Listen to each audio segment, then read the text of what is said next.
It is Monday, the 9th of November, 2020. Ladies and germs, I am thrilled to say that your long national nightmare has mercifully come to an end. It has been called, and finally, it is official. I am once again gainfully employed. Please keep the applause to a minimum. I'll soon be off the dole and earning a wage again after far too long. I'm sure all four of you are relieved that you don't have to hear me whine about that any longer. So there you go. All of that and so much more on episode number 48, the Daryl Moose Johnston episode. Yeah, that's right. The best fucking fullback in the history of the NFL. You're damn right. Mediocre color man? You're damn right. This is Complaints and Observations. The greatest podcast hosted by someone who knows so precious little about almost everything. A journey into the mediocre mind of an exceptionally average person. This is Complaints and Observations with Dave LaPointe.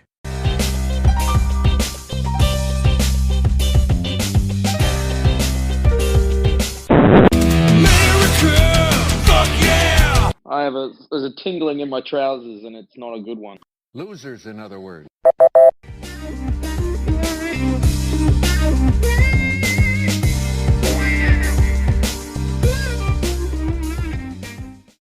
Who the hell is Dave LaPointe? All right, what is up? Thanks for coming. Appreciate it. Hope you had a lovely weekend. Big weekend, of course, with the president elect, Joseph Biden, whose middle name is Robinette. I don't know if you knew that, but weird. Called Pennsylvania the other day. Saturday, was it Saturday? Sunday? Saturday? One of the days. Friday? Who the fuck knows? But good stuff. Yep, very happy. I'm going to miss my bet. I had over 310. He's not going to get to 310. It was even money, 310. So I took it, and what can you do? But yeah, sidetrack though. Before I remembered that Daryl Johnston wore number 48, this was going to be the Tony Fossas episode.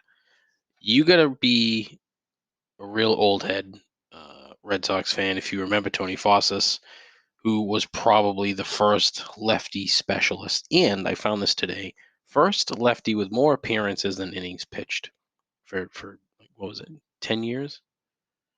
Wow, 10 straight years of more appearances than innings pitched.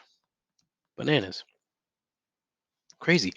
And to top it off, he went to high school in Lynn, Massachusetts, the city of sin. I had no idea. And my guess is that it was mentioned 8,000 times when he pitched, but it just never clicked because one, he's Cuban and he was born in Cuba. I tried to do a little research to find out, the backstory on Mr. Fossas and how he managed to get from Cuba to Lynn, Mass. Couldn't find anything. But yeah, St. Mary's High School, the same high school as Tony Conigliaro, Red Sox legend. Apparently, another alumni of St. Mary's is Kevin Trudeau. Not sure if you're familiar with Kevin Trudeau. He was a big infomercial guy, pitching natural cures and weight loss scams, and then 10 years in the federal clink for that shit. Apparently, I didn't do too much digging. All I saw was, hey, this is what he did. Oh, I remember that guy. Ooh, he's in jail. Ooh, okay. Anyways, yeah, Tony Fossas, yeah, played on the Cape, 1978 for Falmouth, bounced around the minors till he was 30. Came into his own when Lou Gorman and the Red Sox signed him in 91. Played 3 years here. Once Tony La Russa got his grubby mitts on him in like 95, turned him into the first real loogie. The left-handed one-out guy. Fossas had a fucking tank ass, though. What an oddly shaped man. But fuck, he's the impetus for making sure that all of your children are left-handed. You know, like tie that right hand behind their fucking back and let them go to town. If they can be ambidextrous, even better. But holy shit, the guy, he was literally come on, one out, off you go. He slung the ball to lefties in a way that they had no fucking shot. And I read that Ken Griffey Jr., Wade Boggs, and George Brett collectively, all three Hall of Famers, were 9 for 58 against Tony Fossas. I'm sorry, 9 for 59. Even worse. Barry Bonds was 3 for 15, 5 strikeouts. He did get a home run off him one time. A home run. Listen to me. He hit a homer off him once. I'd love to tell you when, but that portion of Baseball Reference is behind a paywall, so I'm not paying for that one. Anyways, I fell down a fucking Tony Fossas rabbit hole, and it was very interesting. I don't know if I'd say interesting, but I thought it was interesting. Honestly, Tony Fossas should be the impetus. I said that word twice today. The impetus to start a straight 90s baseball or 90s sports podcast. I think it's an underutilized and underrepresented topic in the podcast world. That could be the podcast that clicks. Not this fucking crap. On a serious note, everybody's dear friend Alex Trebek passed away yesterday. It was a real gut punch for everyone. Been sick for a while. That doesn't make it any less sad. Apparently, he had been filming episodes as recently as a week and a half ago. Just sucks. He's one of these guys that you see every day. You don't think anything of it. You take it for granted. You don't know the man, obviously, but he's with you daily. It's an amazing. It's an amazing relationship where there's no relationship. It's completely one-sided. Alex has a relationship with the camera, but nothing behind the camera, except for maybe the gentleman who's actually filming. And it's more than one camera, I know. Okay? It's figure of speech. Stupid. But yeah, the people at home have the relationship with Alex. And from everything I've read, he understood that. He understood sort of the responsibility that he had being that sort of nightly face for people. And, entirely nothing super special about Jeopardy. It's a quiz show. He's just asking questions. It's just like the way that he did it, his personality, the proper pronunciation of everything. It was great. It was a gift, and it's going to be really interesting to watch the show for the next. I want to say it's a couple months. They have like a couple months worth of episodes. I would assume they show it because my guess is that the ratings would probably be terrific. But I'm very curious to see what happens. From what I understand, Ken Jennings has been a producer on the show for a little while, so it wouldn't surprise me if Ken Jennings became the next host of the show. He is his own different kind of quirky, Ken Jennings, whereas Trebek is a smart quirky. But it is what it is. And that's the thing. Look, cancer fucking blows. It's been said 8,000 times. We all know it does. We've all had it affect our lives in some way or another, and it all just sucks. But, it's the circle of life, though, right? We're born, we struggle through living in one way or another, and then we die. That's just how it is, and it's impossible to accept. And the living are always the one left struggling. Because when you die, you die. That's it. End of the show. Show's over. Wrap it up. See you later. It's what you leave behind that's the problem. And it's troubling. But the way that our relationship to death, I would assume, needs to be examined better. I know my own does. It's one of these things that I think of constantly. I don't think it's a fear. I just think you just think about it constantly. It's one of those things that's just always there because you know it's coming. It's the only inevitability in your life is death. That's it. Yeah. So, yeah. And moving on. We'll be back in a second.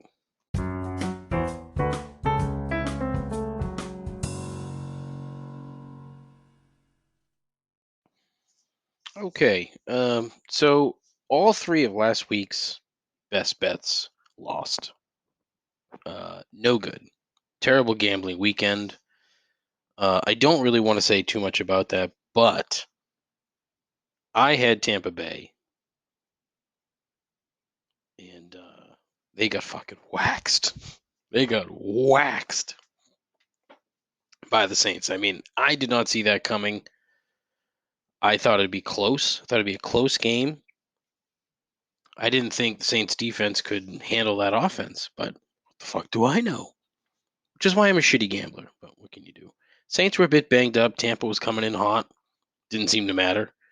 That Benedict Arnold, Tom Brady played the worst game he's played since the what I think the 31-0 ass whooping that the Patriots took in 2003. The it's known as the Lawyer Malloy game.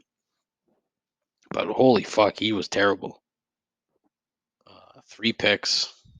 I mean, Tampa scored 3 points. They didn't even get that till late in the fourth, and it was just one of those things that they apparently reporters were asking Bruce Arians after the game, like, what the fuck was that about? It's like, well, we're trying to play the game, score points. Why was Tom Brady in there? Well, he's the quarterback. Hey, shithead, he's also fucking 43. I think he's drowning in HGH, but I mean, Christ, he's still probably a bit fragile. Get him the fuck out of there. But look, Tampa's a good team. They'll be fine. They'll make the playoffs. They may even win a game or two, but slow down on this whole, they're going to win the Super Bowl business because, the defense is suspect. The defense is playing well. The front seven's okay. Linebackers are good. Secondary's been all right, but I don't want to call it a smoke screen because that's not accurate. It's just, I don't know. I feel like a football fan who had been watching the Patriots forever and just kind of waiting for them to die. And it's not as if it's not the same by any means, but it's one of those things where or you think that the old man is finally gonna fucking stop playing well.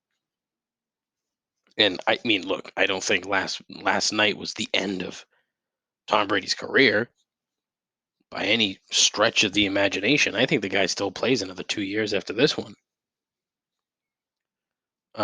Because I mean, he's been a top 5 quarterback all year long for this team. But there's just too many other good teams in the NFC and in the league. Period. I mean, could Tampa win the NFC? They could if things break their way and they don't end up playing the better teams in the conference. But I mean, Seattle's good, but you saw yesterday what happens with Seattle's fucking defense. Their defense is, I mean, it's beyond atrocious. You think the Cowboys' defense is bad? The Seahawks might have a worse defense. It's just that they have a healthy quarterback. So, I mean, I don't see Seattle going into Tampa and beating Tampa. I mean, Seattle at home, maybe? But, I mean, I don't know. I mean, the Saints are really good. Don't count the Saints out. I did, and I lost. Look at me. Cowboys almost pulled it out yesterday, though. I was really hoping that they would fucking win that game. That spread was like 14 and a half. I teased it up to 19 and a half and lost. Well, no, I won that, but I lost the teaser because I had Kansas City minus 4.5, and they only won by 2. The flip side of the coin is I kind of liked Carolina plus 10 to start the day. didn't make that bet, but what can you do? Soccer wasn't that great for me uh, this weekend. I had a couple of hits. I mean, I'm up a little bit. I have the Pats tonight for some decent money, so I'm hoping to get back some of what I lost. But we'll see how that goes.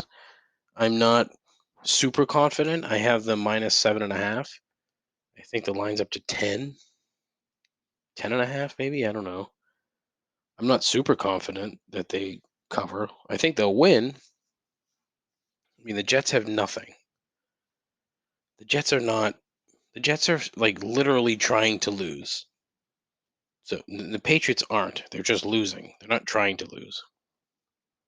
So it'll be very interesting to see how this plays out tonight. I'm very curious. But should be good.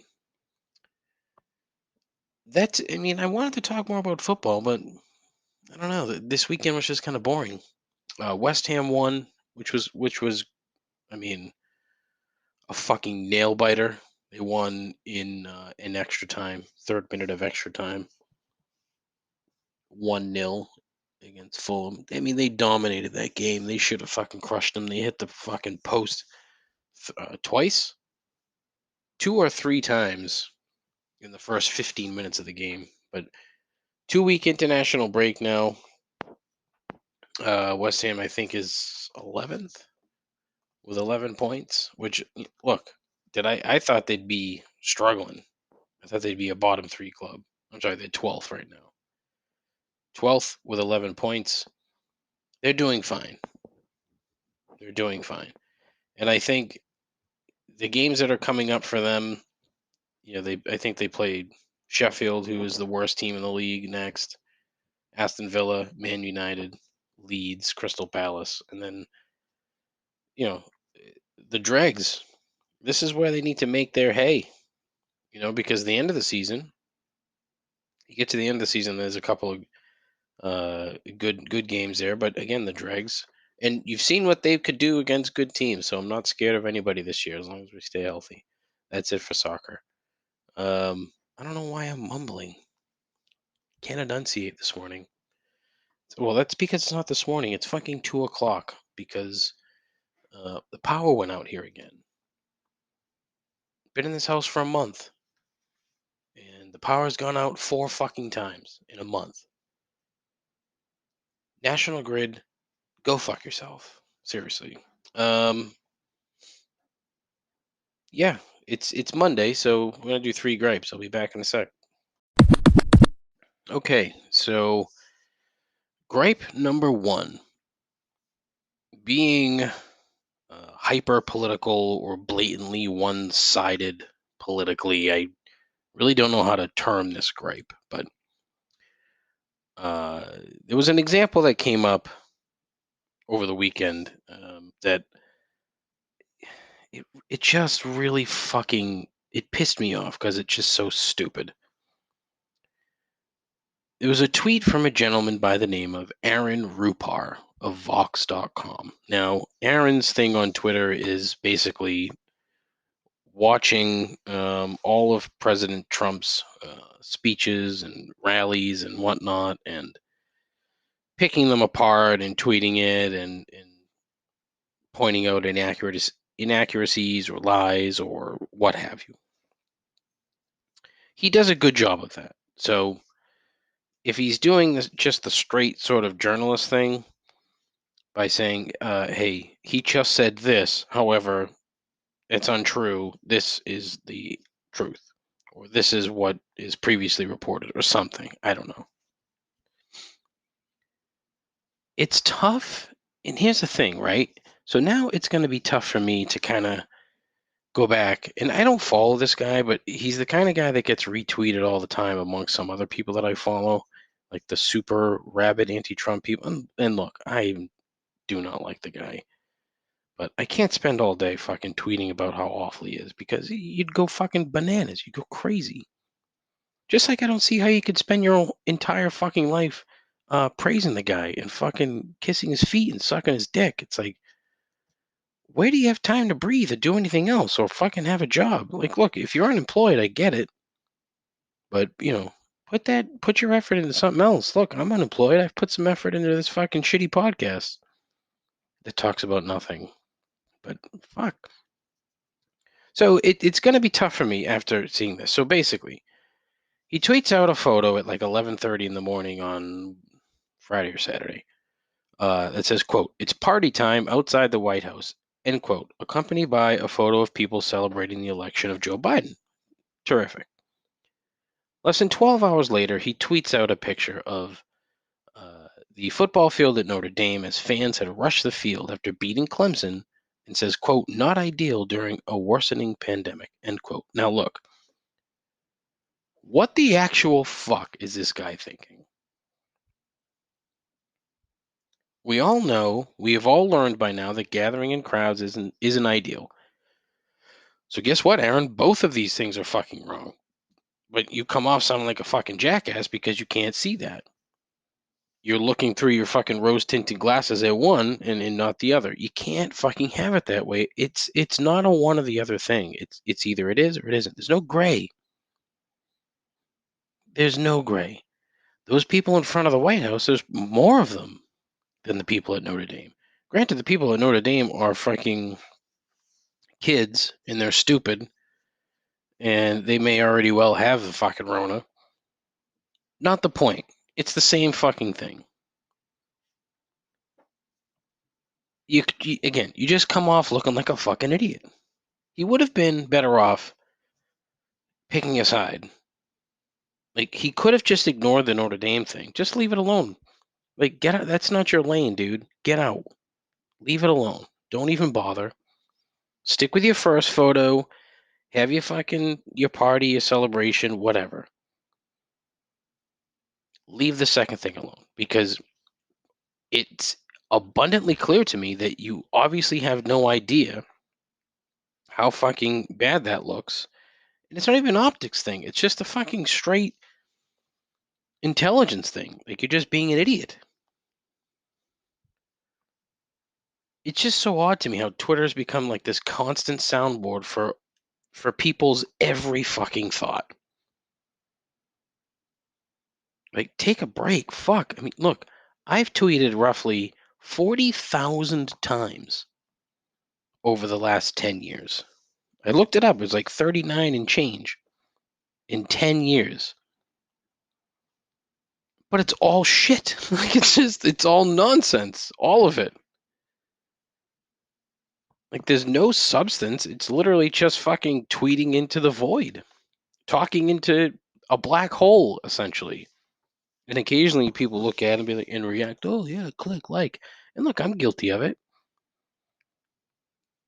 But I'd like to think that I'm somewhat consistent with my nonsense, you know? Or I've learned to be more consistent with my nonsense. I don't know. But look, this Rupar guy is, for the most part, he's not a bad guy. His work is okay, but he comes across as such a self-important gas bag. It's like, enough, man. His pinned tweet is a picture of what I assume is he and his newborn child. It's like, relax, man. Enjoy the kid. Give Twitter a fucking rest. You know? It's like, the world's not going anywhere if you don't fucking talk about the president for 5 minutes. Take a break. Have a drink. Relax. Fuck, that wasn't even really where I wanted to go with this. But like the hyper sort of one-sidedness of the whole thing, and it's glaringly obvious now. The majority of the country is smack in the middle. The two sides are the sides that are fucking annoying. But yeah, fuck. What was I even? What was I even fucking? Oh, let me get my shit together. I'll be back in a second. I'm terribly sorry. There's just way too much movement in this house sometimes, so I get distracted. Where was I? Oh, the hyper political shit. So I also had this friend of mine who gave me shit about a tweet that I retweeted. So somebody sent a tweet. I retweeted the tweet. The tweet was about Tony La Russa. For the uninitiated, Tony La Russa is a fucking old guy who was just named the manager of the Chicago White Sox. Makes no fucking sense to me whatsoever. I retweeted it out because La Russa is a fucking 1,000 years old and shouldn't be managing. And I said something, I don't even really recall what I said in the tweet. It was more like, "Hey, Tony La Russa's fucking old. What the fuck? Blah blah blah." But it was just the old crotchety out of touch white guy hired an even older, more crotchety, more out of touchier white guy to run his club is as baseball-y as you can get these days. And it was from the account for Ken Tremendous, who's Michael Schur, I think is his name, the guy who started The Office. Very baseball guy. Well, he used a term, uh, Latinx or Latinx, and but that wasn't my point. My point was about Tony La Russa. Well, I get a response that says, "Don't trust anyone who uses the term Latinx. Latino people don't." It's like, what the fuck? What are we doing here? Seriously, what the fuck are we doing? I'm tweeting about fucking Tony La Russa, and I get, uh, fucking don't trust this shit. It's like, come on, man, what the fuck? Like, what does that have to do with fucking Tony La Russa? It's like, fucking relax, dude. There's no fucking need. It's the same fucking shit over and over again with crap like that. I don't fucking get it. Maybe it's just me. I don't know. But that fucking crap drives me crazy.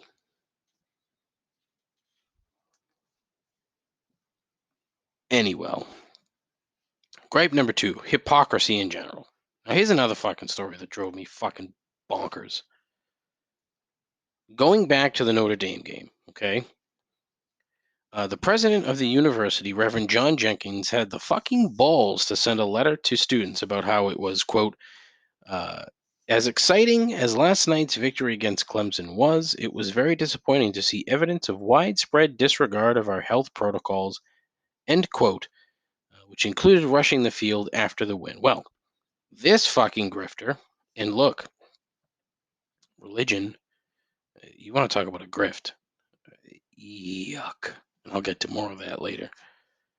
He had the balls to sign this letter saying that the kids wouldn't be able to return to school in the spring if they left South Bend without being tested. Hey, that's actually pretty smart. But this fucking hypocritical kid diddler caught the Rona during a fucking White House event for Amy Coney Barrett. He caught the fucking virus because he left South Bend to go to fucking Washington, D.C. for this giant stroke session that was held on the fucking White House lawn. It's like, read the fucking room, father. You're a fucking idiot.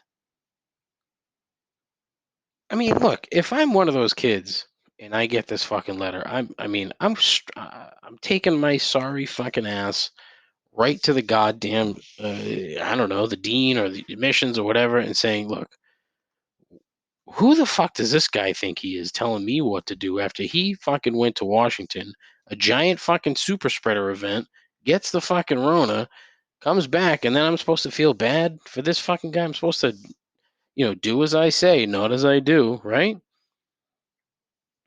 No, enough. Like, you can't do these fucking things. Like, I don't know, it's just the worst fucking way to say it, but you can't do these things. And I sound so fucking stupid right now saying that you can't do these things. Like wagging my fucking finger like a disappointed father. You can't do these things. Who told you how to do this stuff? I learned it by watching you. It's like, that's out of context. That has nothing to fucking do with this conversation. But like this whole fucking thing has just made people so fucking crazy. Like, look, the people who spend fucking all day like trying to poke holes in everybody's fucking argument about how bad this thing is. Like, look, a 250,000 people have fucking died from it. Like, what am I missing here? Why is it such a fucking inconvenience for you to put something over your face for 5 minutes?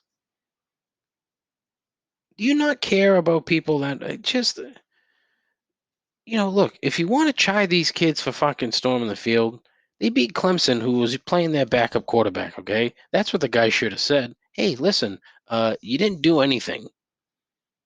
You're fucking Notre Dame. You're going to get to the semifinals of the college football playoff and get blown out by somebody because that's how it happens with the Irish. Fraud team. They've been a fraud team for fucking 30 years. Say that, President. Say that, Father Jenkins, Reverend Jenkins, whatever the fuck you are. Don't sit there and fucking and wag your finger at these kids for doing the same fucking thing that you did. It's just fucking stupid. Read the room.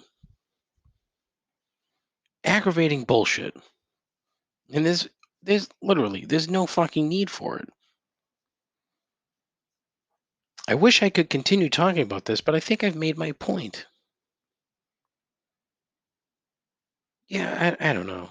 The whole thing about masks and shit, it's getting to me now because the complete the bullshit about individual liberty and all this other crap. It's like, oh my god, all they want you to do is fucking put a piece of cloth over your face.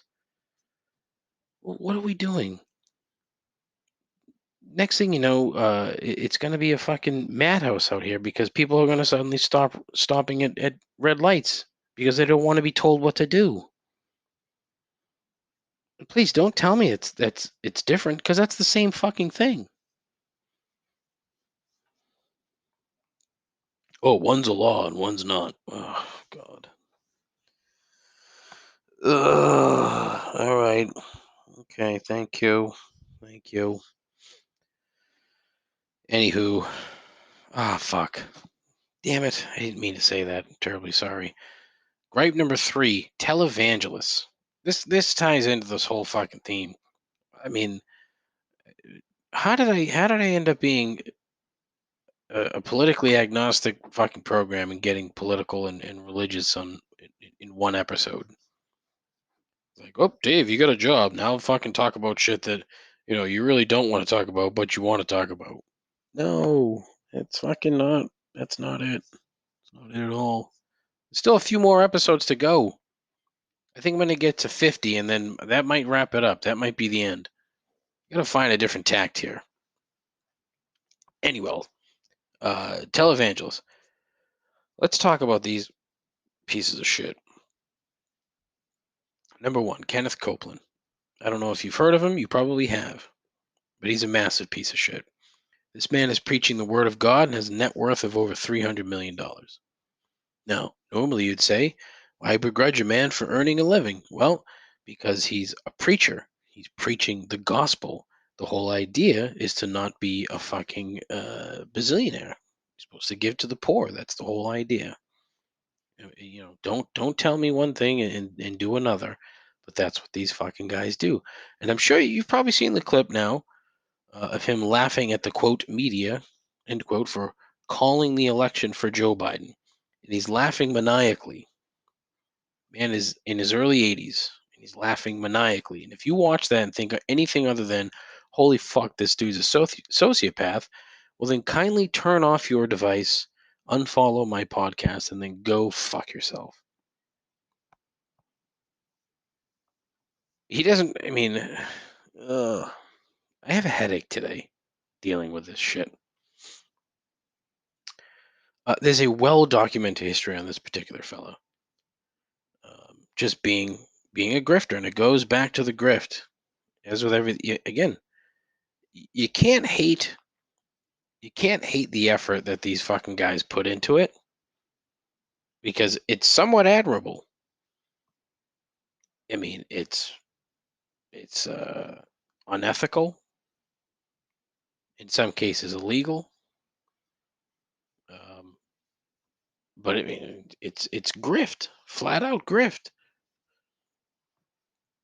of the highest order.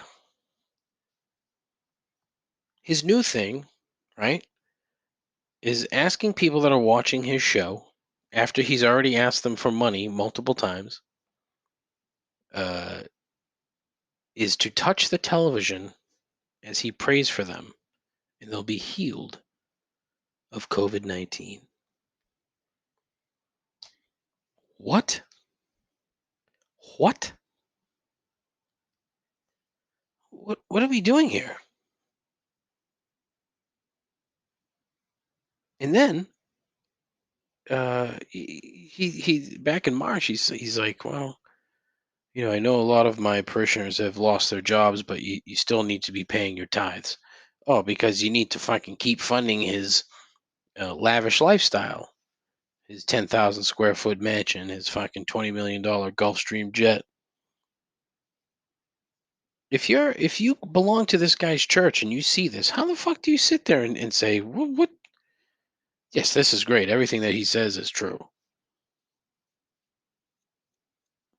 Are there that many like needy, desperate, weak-minded individuals on this earth that they listen to someone like that, take him at his word, and believe that they're going to be saved somehow on the other side, if there is another side? I just don't understand how asking for tithes from people who don't have the money, who can't pay their bills or feed their kids, how is that supposedly in keeping with the quote Christian unquote faith? Paula White, another fucking grifter, and President Trump's spiritual advisor, whatever the fuck that's supposed to be, asking for money in late March, saying to give, quote, whatever God tells you to, end quote. Well, God is, if God is telling you to do anything, it would probably be to not give money to Paula White, who is another sociopath.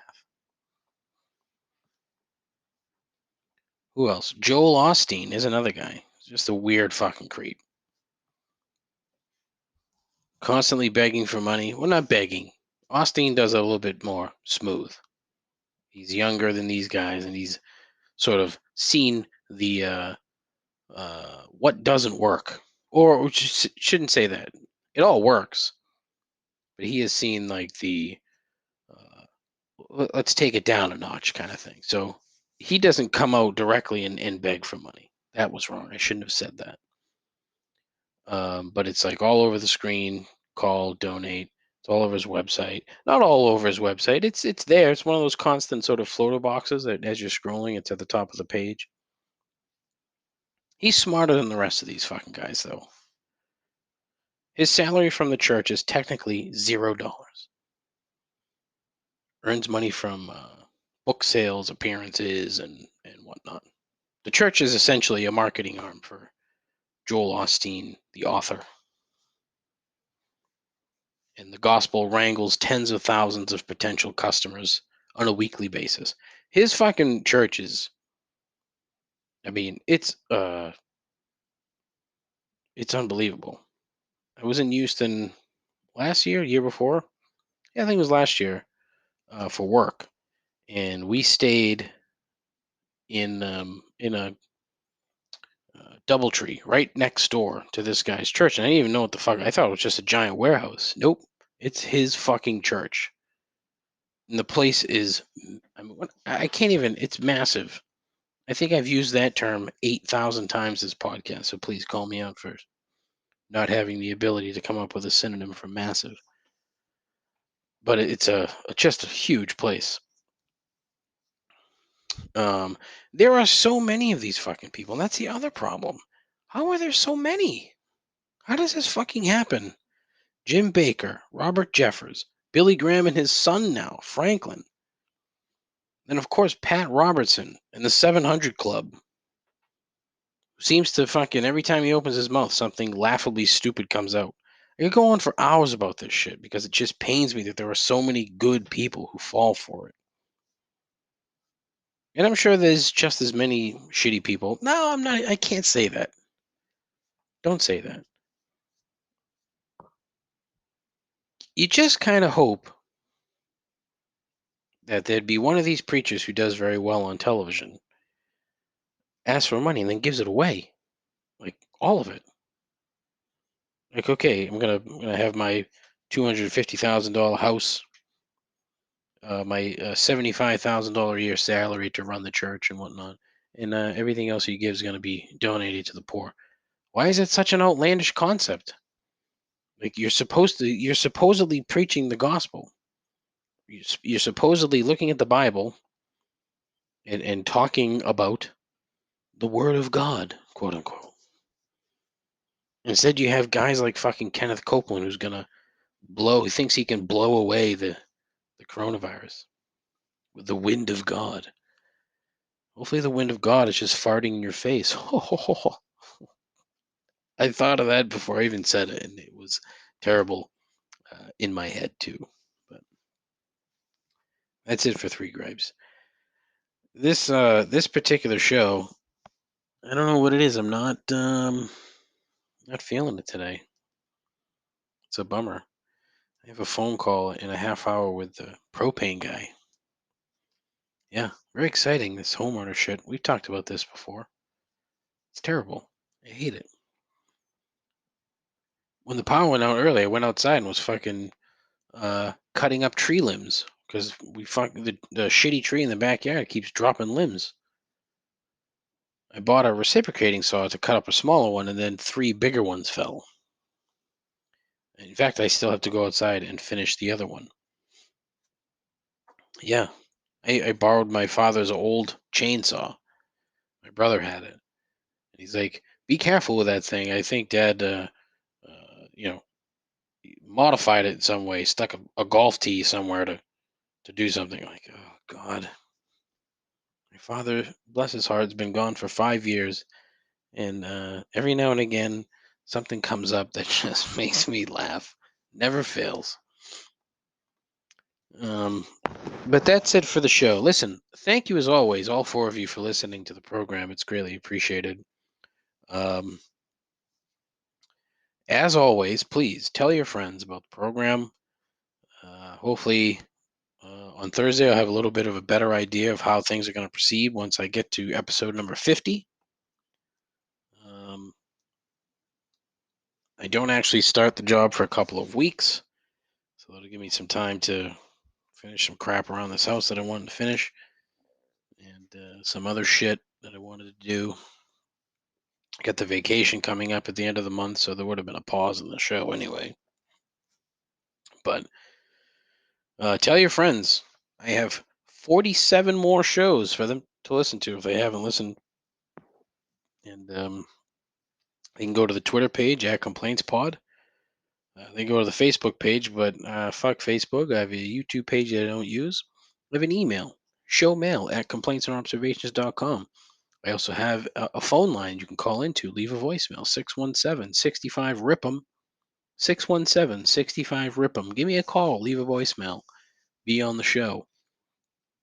Talk about anything, make a complaint. It's the whole idea of the program. Instagram, at ComplaintsPod. Still giving shit away. I've got the stuff. Next Monday, we are going to give away some stuff. Next Monday will be episode number 50, huh? Yeah, Thursday's 49, 50. Yeah.